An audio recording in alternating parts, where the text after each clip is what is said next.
Hello అండి. ధనుర్మాసంలోని తిరుప్పావై పాడడం మనకి ఎప్పటి నుంచో వస్తున్న ఆచారం. అయితే ఆ తిరుప్పావైలో పాసురాలు అంటే ఏంటి, వాటి పరమార్థం ఏంటో ఈరోజు వీడియోలో తెలుసుకోబోతున్నాం అండి. గోదాదేవి పాడిన 30 పాసురాలకు అతి విశిష్ట స్థానం ఉన్నదండి. అయితే ఈ పాసురాల పరమార్థం ఏంటంటే, తిరుప్పావైలో ఉన్న మొత్తం పాసురాలు 30. వీటిలో మొదటి 5 ఉపోద్ఘాతంగా ఉంటాయండి. తిరుప్పావై ప్రాధాన్యతను వివరిస్తూ ఉంటాయి.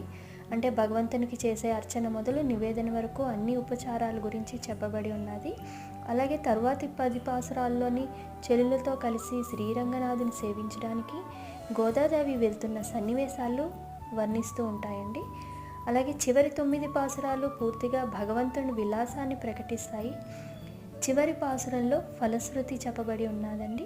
ఎవరైతే ఈ పాసురాలు గానం చేస్తారో వారికి భగవంతుడి అనుగ్రహం తప్పకుండా కలుగుతుందని చెప్తున్నారండి. ఇది పాసురాల